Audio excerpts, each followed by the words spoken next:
பிருத்விக்கு கொஞ்சம் கூட மூளையே இல்ல. என் பையனை ரிஜெக்ட் பண்றதுக்கு அந்த கையல் என்ன அவ்வளவு பெரிய அழகியா? என் பையன் இளவரச மாதிரி இருக்கான்.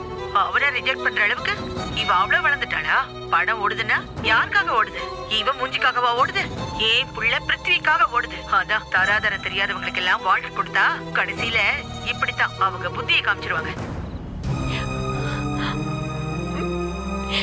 இப்ப புரியுதா கயல்? ஒன்ன பத்தின சரியான மதிப்பீடு விமர்சனம் புரிஞ்சுதா? நீ பெரிய நடிகை ஆயிட்டன்ற நினைப்புல உங்க அம்மா தங்கச்சி எல்லாரும் சந்தோஷமா வெயிட் பண்றாங்க. அவங்க முன்னாடி அழாம நடிகை மாதிரி நடிக்கிறதுக்கு கத்துக்கோ.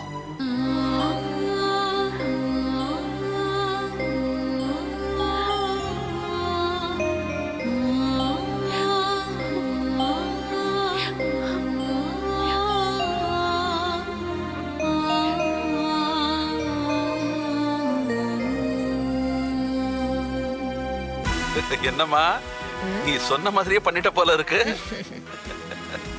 ஆமா மாமா, நான் சொன்ன மாதிரியே கயலுக்குள்ள இருந்த மொத்த சந்தோஷத்தையும் உருவி எடுத்துட்டேன். அவ மனசு பலூன் மாதிரி வெடிச்ச சத்தம் உங்களுக்கு கேட்டிருக்குமே.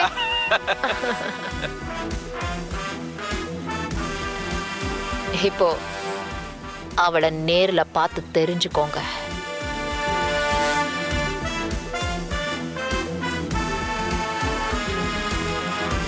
லேட் ஆயிடுச்சுமா, கிளம்பா. போலாமா?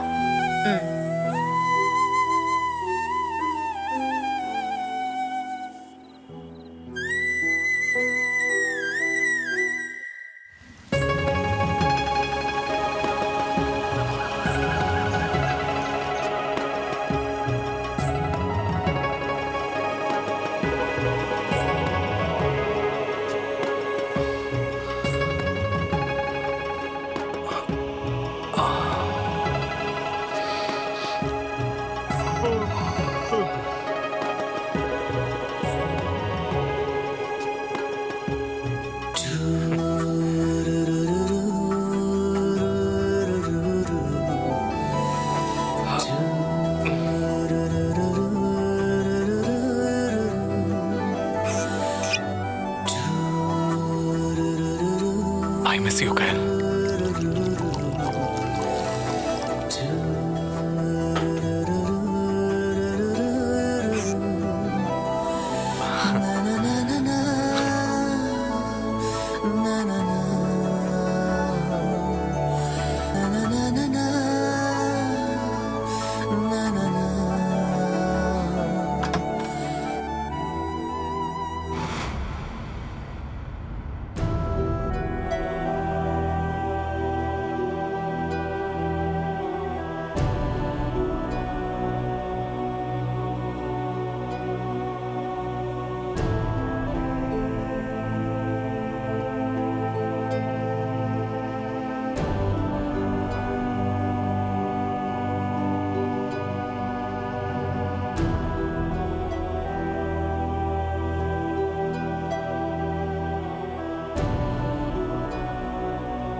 பிருத்வி,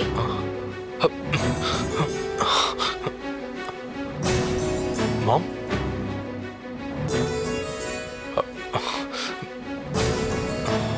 பிருத்வி, என்னடா இதெல்லாம் காலங்கத்தால் இப்படி எல்லாம் பண்ற? இல்லம்மா, அதெல்லாம் ஒண்ணும் இல்லம்மா. நான் எதுவுமே கேட்க மாட்டேன், சும்மா வேடிக்கை பார்த்துட்டு இருப்பேன் நினைச்சிட்டு இருக்கியா?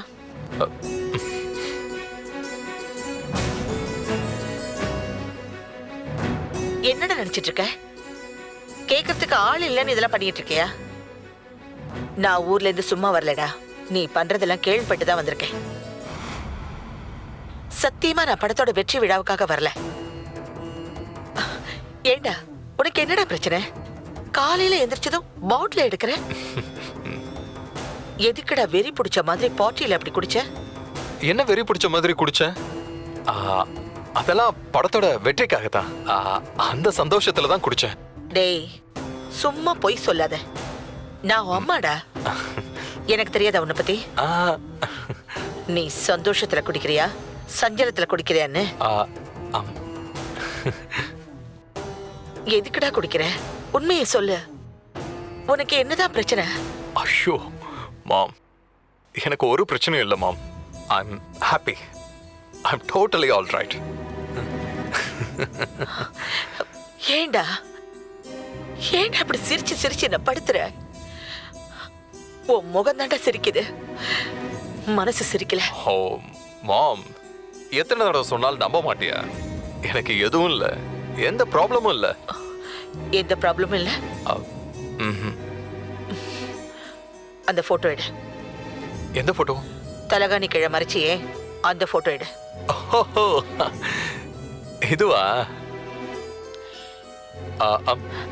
எந்த ப்ராப்ளமும் இல்லைன்னா இந்த போட்டோ ஏண்டா இங்க வந்தது? இது வனமோகினி படத்தோட ஸ்டில்லு. படத்தோட ப்ரொமோஷனுக்காக வீட்டுக்கு வந்துச்சு. மறந்து போய் இங்கேயே வச்சிட்டேன். அதை பார்த்துட்டு நீ தப்பா நினைக்காத, சரியாம்மா? நான் தப்பா நினைக்கலடா, கரெக்டா தான் நினைக்கிறேன். உனக்கு ஒரு கல்யாணம் பண்ணி வைக்கணும், நீ லைஃப்ல செட்டில் ஆகணும்னு நானும் தான் ஆசைப்படுறேன். இத பாரு, அம்மா சொல்றது கேளுடா. உனக்கு பிடிச்ச பொண்ணு இந்த உலகத்துல எந்த மூலையில இருந்தாலும் சரி, அம்மா கொண்டு வந்து உனக்காக நிறுத்துறேன். அவ எப்பேற்பட்ட அழகியா இருந்தாலும் சரி, எவ்வளவு பெரிய பணக்காரியா இருந்தாலும் சரி, நான் கொண்டு வரேன்டா. அதுக்குள்ள தகுதி உனக்கு இருக்கு. ஆனா நீ வச்சிருக்கே ஒரு போட்டோ, அதுல இருக்கிறவ எந்த வகையில உனக்கு தகுதி?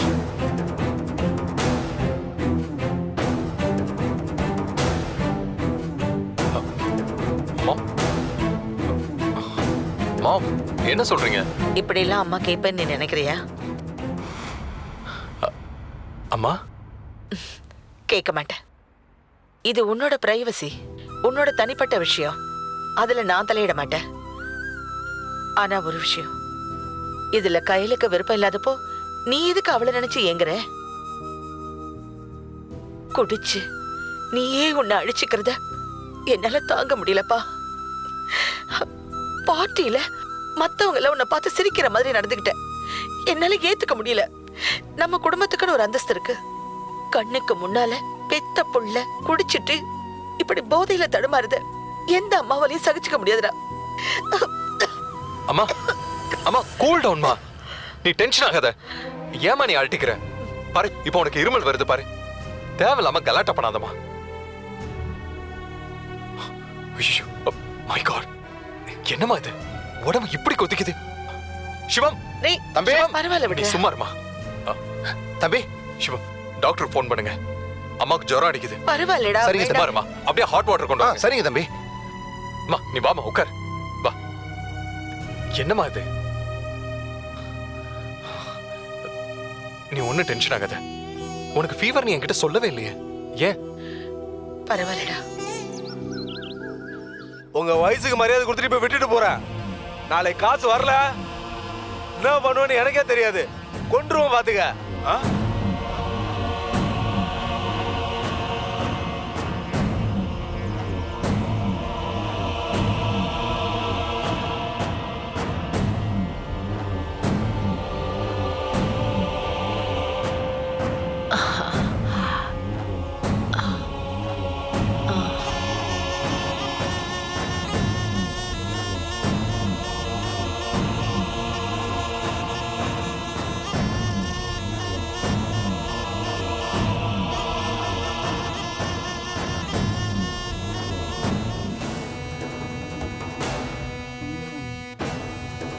மாமா, என்ன மாமா, ஏன் ஒரு மாதிரி சோகமா இருக்கீங்க? சொல்லுங்க மாமா, ஏன் இவ்ளோ டல்லா இருக்கீங்க? இல்லம்மா, பொழுது விடிஞ்சாலே நம்ம சுத்தி இருக்கிற பிரச்சனைகள் தலை மேல வந்து உட்காருது. நீ ஃப்ரெஷ்ஷா கிளம்பி வந்துட்டம்மா.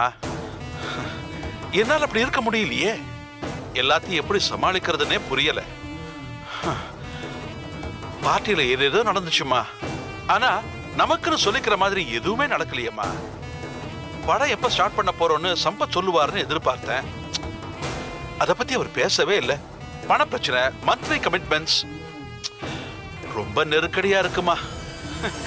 கண்டவங்கிட்டலாம் திட்டு வாங்க வேண்டிய இருக்கு. ஏமாமா இப்படி ஃபீல் பண்றீங்க? எல்லாம் சரியாயிடும். பிருத்வி கொடுத்த பார்ட்டியை பொறுத்த வரைக்கும் அந்த கயல் சந்தோஷமா இருந்தாலோ இல்லையோ, பிருத்வி சந்தோஷமா இருந்தானோ இல்லையோ, நான் ரொம்ப சந்தோஷமா இருந்தேன். பிருத்வி கயலை எப்போ லவ் பண்றான்னு தெரிஞ்சதோ அந்த நிமிஷத்துல எனக்கு எவ்வளவு கோபம் வந்துச்சோ அது அத்தனையும் இப்ப சந்தோஷமா மாறி இருக்கு மாமா. புரியலம்மா. இப்ப நீ எதுக்குமா சந்தோஷப்படணும்? பின்ன 2 பேருக்கும் நடுவுல கொளுத்தி போட்டல, அது இனிமே பத்திக்கிட்டு கொஞ்சம் கொஞ்சமா எரியணும். பிருத்வி மாதிரி ஒரு பெரிய ஹீரோ கொஞ்சம் கூட தகுதியே இல்லாத அந்த கயலை லவ் பண்றான்னா அப்போ ஏன் தகுதி என்னன்னு கொஞ்சம் யோசிச்சு பாருங்களேன் மாமா. உண்மையிலேயே ஏன் தகுதி என்னன்னு பிருத்விக்கு தெரியல. அதான் நிஜம். ஏதோ கயல் கூட நடிச்சதால பிருத்விக்கு அவ மேல ஒரு சின்ன விருப்பம் இருக்கு, அவ்வளவுதான். ஆனா கயலுக்கு இதுல சுத்தமா விருப்பமே இல்ல. ஏன்னா அவளுக்கு தெரியும் பிருத்விய நினைக்க கூட தனக்கு தகுதியே இல்லைன்னு. சொல்றேன்னு தப்பா நினைச்சுக்காதம்மா. அவங்க பிரச்சனையை விட்டுட்டு நம்ம பிரச்சனையை கவனிக்கிறது நல்லதுன்னு எனக்கு தோணுதுமா. புரியாம பேசாதீங்க மாமா. எனக்கு கொடை புடிச்சவ அவளுக்கு இந்த இண்டஸ்ட்ரி கும்பிடு போட விட மாட்டேன். ஏன் அந்தஸ்தும் தகுதியும் அவளுக்கு வரவே விடக்கூடாது மாமா. பிருத்வி பக்கம் அவ சாஞ்சிடக் கூடாது, அது நடக்கவே கூடாது. அவனை திசை திருப்பி ஏன் பக்கத்துக்கு கொண்டு வரணும். அதுக்கு அவங்க நடுவுல ஒரு விரிசலை உருவாக்கணும். கயல் கயல்னு பெணாத்துற அந்த பிருத்விய மொத்தமா ஏன் பக்கத்துக்கு திருப்பணும். இது வெறும் வார்த்தை இல்ல, நான் செஞ்சு காட்டுறேன்.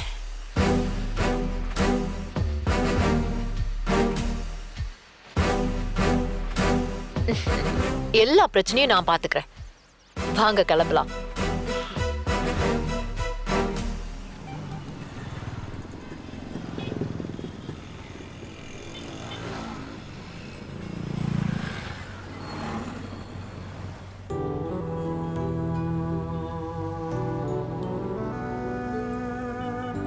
கார்த்திக், சொல்லு கயல்.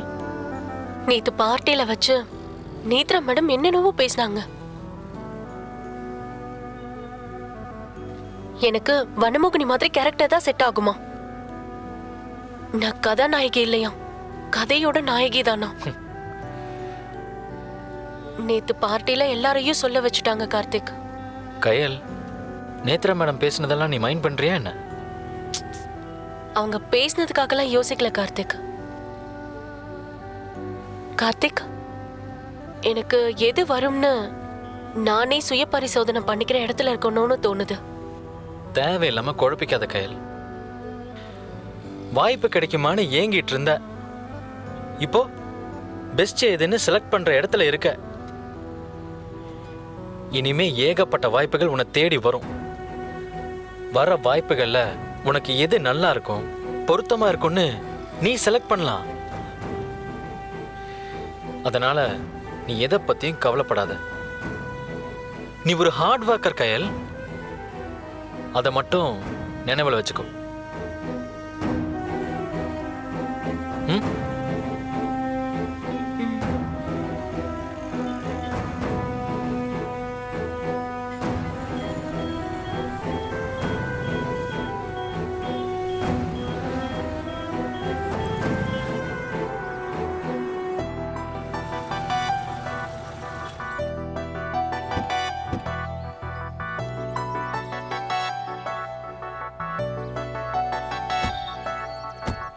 கார்த்திக், வா. உள்ள போலாம் வா. ம்.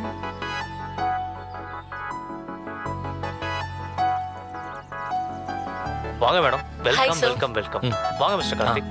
இந்தாங்க மேடம். Thank you sir. வாங்க உள்ள வாங்க. வாங்க. வாங்க mister Karthik. Vicky sir.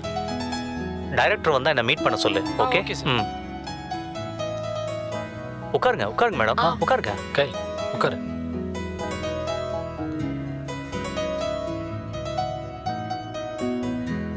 Madam ம்? வனமோகினி படம் மூலியமா தமிழ்நாட்டையே கலக்கிட்டீங்க. Thank you sir. Director on the வே இப்போ வந்துருவாரு. ம். கதை ரொம்ப பிரமாதமா இருக்கும். கதை கேட்டப்போ எனக்கு அதில் நீங்க தான் நடிக்கணும்னு தோணுச்சு. அப்படி ஒரு எக்ஸலண்டான சப்ஜெக்ட் மேடம் அது. உங்களை பார்த்த உடனே லைனை உங்ககிட்ட சொல்லணும்னு பரபரன்னு இருக்கு. இருந்தாலும் டைரக்டர் வந்து சொன்னாதான் அதுதான் நல்லா இருக்கும்னு பார்க்குறேன். Okay sir, no problem. Director வந்து சொல்லட்டும். என்ன சாப்பிட்றீங்க? காஃபி, டீ, கூல் ட்ரிங்க்ஸ் ஏதாவது சொல்லட்டுங்களா? Coffee okay. ஓகே.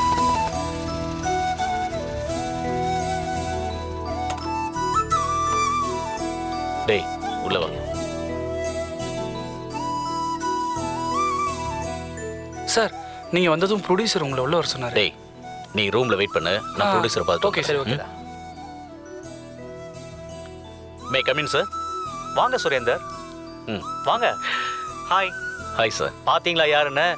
நம்ம ஹீரோயின் கயல் உங்ககிட்ட கதை கேட்கணும்னு தான் வெயிட்டிங்.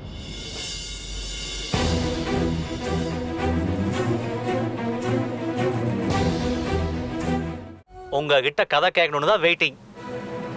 Hi madam. வணக்கம் சார். வணக்கம் மேடம். வணக்கம் சுரேந்தர். சார். வணக்கம்.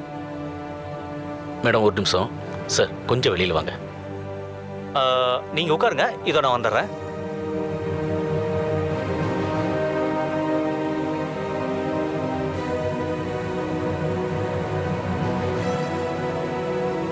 சார் எனக்கு ஒரு சின்ன சந்தேகம். சொல்லுங்க சுரேந்தர். சார் நான் சொன்ன ஸ்கிரிப்டுக்கு கையில் எப்படி சார் சூட் ஆவாங்க? சார் அது ஒரு அல்ட்ரா மாடல் லுக்கு உள்ள பொண்ணு பண்ண வேண்டிய கேரக்டர் சார். அப்படியே துடிப்பும் துள்ளலுமா ஒரு எனர்ஜியா உள்ள பொண்ணு பண்ண வேண்டிய கேரக்டர் சார். சார் கையில் ஒரு மாதிரி மூடியா இருப்பாங்க சார். என்னங்க நீங்க அடக்க ஒடுக்கமான ஒரு பொண்ணை மாடர்னா காமிக்கிறது பெரிய விஷயமா என்ன? இந்த மாதிரி ஒரு ஆர்டிஸ்ட நீங்க எதிர்பார்க்கிற மாதிரி மாத்தி காட்டணும். அதுதான் சேலஞ்சிங் டாஸ்கா இருக்கும். எல்லாத்துக்கும் மேல வனமோகினி கிட்ட நாம யூஸ் பண்ணிக்கணும். புரியுதுங்களா? என்ன நம்பி தைரியமா டிராவல் பண்ணுங்க சுரேந்தர். முதல்ல போய் கதையை சொல்லுங்க சுரேந்தர். போங்க. சரிங்க சார், நான் கதை சொல்கிறேன். ம். எனக்கு கொஞ்சம் டைம் கொடுங்க சார். எவ்வளோ நேரம் வேணா எடுத்துக்கோங்க, ஆனால் நல்ல முடிவாக சொல்லுங்க. அவ்வளவுதான். போங்க. Okay sir.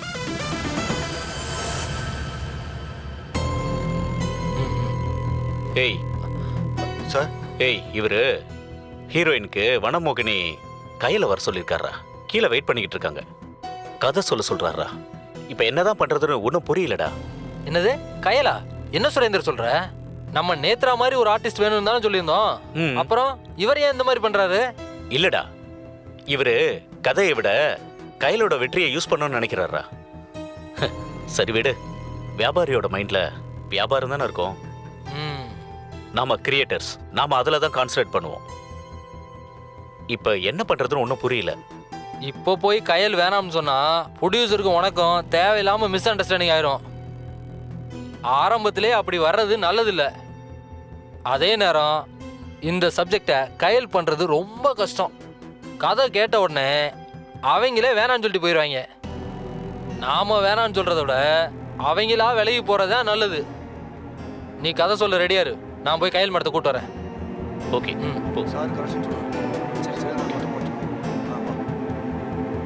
Excuse me sir. வாங்க ராம். சார் டைரக்டர் கதை கேட்கறதுக்கு கையல் மரத்தை கூட்டு வர சொன்னாரு. மேடம், டைரக்டர் ரெடியா? கதை கேட்டலாமா? கேட்டுடலாம் சார். கண்டிப்பா இந்த கதை உங்களுக்கு பிடிக்கும். ஓகே. ம், வாங்க. வாங்க கார்த்திக். ம். மேடம், ஓபன் பண்ணா ஒரு இன்டர்நேஷனல் ஏர்போர்ட், ஒரு ஏர்கிராஃப்ட் வந்து இறங்குது. அப்படியே வெளியில ஃபுல்லா பிரஸ், உலகத்துல இருக்கிற அத்தனை பிரஸும் அங்க வெயிட்டிங். அங்கங்க ஃபிளாஷ் லைட். வெளியில ஒரு ஜாகுவார் கார், ஒரு BMW கார், 2 ஆடி. ஏர்கிராஃப்ட் லேண்ட் ஆச்சு. நிறைய ஃபிளாஷ் லைட்டு, லைவ் டெலிகாஸ்ட் போயிட்டு இருக்கு. யார் வரா, யாருக்காக வெயிட்டிங்னு எல்லாரும் பரபரப்பா இருக்காங்க மேடம். அப்படியே யார் வராங்கன்னு பார்த்தா அப்படியே அங்க இருந்து செக் அவுட் பண்ணி வந்தீங்க. நீங்க அப்படியே ஸ்லோ மோஷன்ல நடந்து வரும்போது ஃபிளாஷ் அங்க அங்க அப்படி இப்படின்னு அடிச்சுக்கிட்டே இருக்கு. அங்க அந்த கேரக்டர் அல்ட்ரா மாடர்னா அப்படியே ஐஃபையா ஸ்லோ மோஷன்ல அப்படியே நடந்து வராங்க மேடம். அந்த கேரக்டர் தான் நீங்க.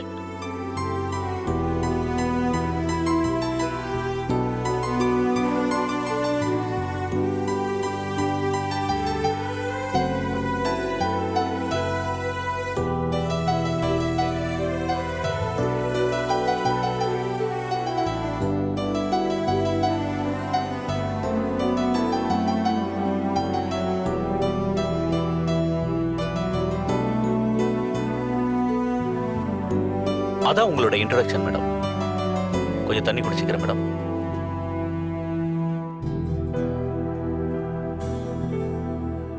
ஹீரோயின் இன்ட்ரோ எப்படி இருந்துச்சு மேடம்?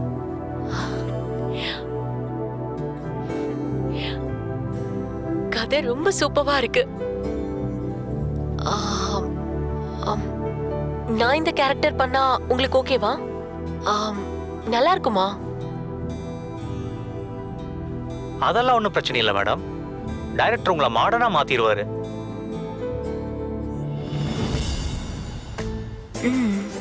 ஓகே. என்னோட கேரக்டர் படி என்னோட getup, activities, costume, body language எல்லாம் டோட்டலாக மாறணும்ல சார்?